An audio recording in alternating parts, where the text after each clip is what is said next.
కూటమి గెలిస్తే సంక్షేమం ఆగిపోతుంది, పెన్షన్లు రావంటూ తప్పుడు ప్రచారం చేసిన బ్లూ బ్యాచ్ ఇప్పుడు తలలు ఎక్కడ పెట్టుకుంటున్నారని ప్రశ్నించారు మాజీ మంత్రి తెలుగుదేశం పార్టీ చిలుకలూరుపేట ఎమ్మెల్యే ప్రతిపాటి పుల్లారావు. అన్నమాట ప్రకారమే జూలై 1 నుంచి 4,000 పెన్షన్ కరెక్ట్గా అందిస్తున్న ప్రభుత్వం ఇకనైనా నిందలు మానుకోవాలని క్షమాపణ చెబుతారని ప్రశ్నించారు.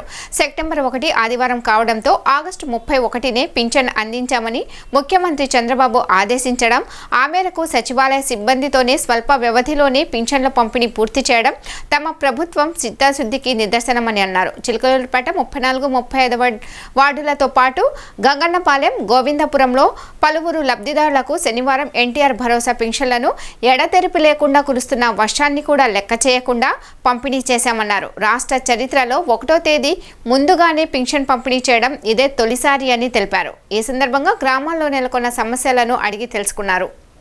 24 మందికి సుమారు అమౌంట్ 23,63,500 రూపాయలు ఒక గోవిందపురం గ్రామానికి పంపిణీ చేస్తున్నాము. దాంట్లో 6,000 రూపాయలు 53 మందికి 6,000 ఇస్తున్నాం. 15,000 ఏమైనా ఉన్నాయా? లేవు కదా. 53 మందికి 6,000 రూపాయలు, మిగతా 521 మందికి 4,000 రూపాయలు, మొత్తం 574 మందికి ఇస్తున్నాం. గోవిందపురంలో రాష్ట్ర వ్యాప్తంగా 65,18,496 మందికి ఇస్తున్నాం. జూలై 1న 7,000 ఇచ్చాం. ఇప్పుడు 4,000, 6,000, 15,000 ఇవ్వటం జరుగుతూ ఉంది. చంద్రబాబు గారి ప్రభుత్వంలోనే, చంద్రబాబు గారు ముఖ్యమంత్రిగా ఉన్నప్పుడే 3,000, జగన్మోహన్ రెడ్డి 5 ఏళ్ళు ఉంటే పెంచింది మొత్తం 1,000 రూపాయలు. మొత్తం మీద పెంచింది 1,000 రూపాయలు జగన్మోహన్ రెడ్డి. మొత్తం 4,000లో 3,000 రూపాయలు పెంచిన ఘనత చంద్రబాబు గారిది. తెలుగుదేశం ప్రభుత్వం, ఇప్పుడు కూటమి ప్రభుత్వం.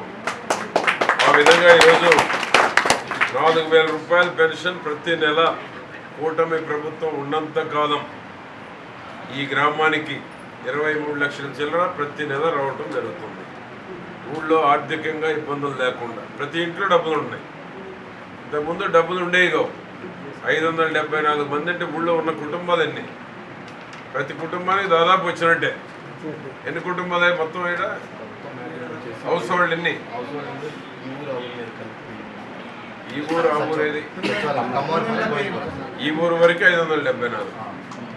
దాదాపు ఎక్కడో ఒక ఇల్లు జారిపోయి ఉంటుందేమో కానీ అర్హత లేని వాళ్ళు దాదాపు అందరికి వచ్చినట్టే. ప్రతి ఇంట్లోకి నెల నెల డబ్బులు వస్తున్నట్టు లెక్క. ఆ విధంగా మన వెంకటేశ్వర్లు, గుత్తా వెంకటేశ్వర్లు, ఈ గ్రామం ఎక్కడ కూడా విభేదాలు లేకుండా వెంకటేశ్వర నాయకత్వంలో తెలుగుదేశం పార్టీ ఎన్ని కష్టాలున్నా, ఎన్ని ఇబ్బందులున్నా పార్టీని చెక్కు చెదరకుండా తీసుకొచ్చినటువంటి ఏకైక నాయకుడు. ఎన్నో ఇబ్బందులు పడ్డాడు, అయినా పార్టీని భుజస్కంధాల మీద వేసుకొని గత 5 ఏళ్లలో ఎన్ని ఇబ్బందులు పెట్టినా వెనకడుగు వేయకుండా పార్టీని ముందుకు తీసుకెళ్లినటువంటి ఘనత గుత్తా వెంకటేశ్వర్ది గోవిందపురంలో. ఆ విధంగా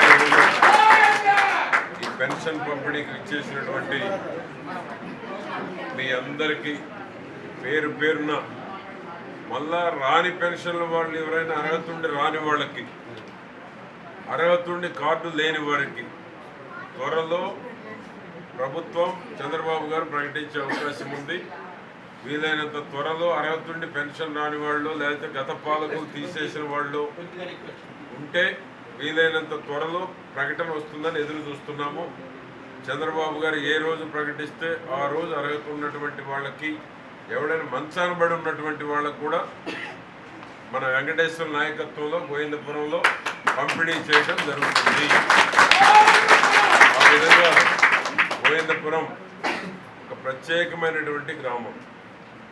గోవిందపురానికి ఎంతైనా చెయ్యాలి, పార్టీని బలోపేతం చేయాలి, అన్ని రకాల అభివృద్ధి కార్యక్రమాలు కూడా చేయటం జరుగుతుందని నేను మీకు తెలియజేస్తూ, ఈరోజు ఇక్కడికి విచ్చేసినటువంటి పెన్షన్దారులు కానీ, పార్టీ నాయకులు కానీ అందరికీ పేరు పేరున నమస్కారం తెలియజేస్తున్నాను.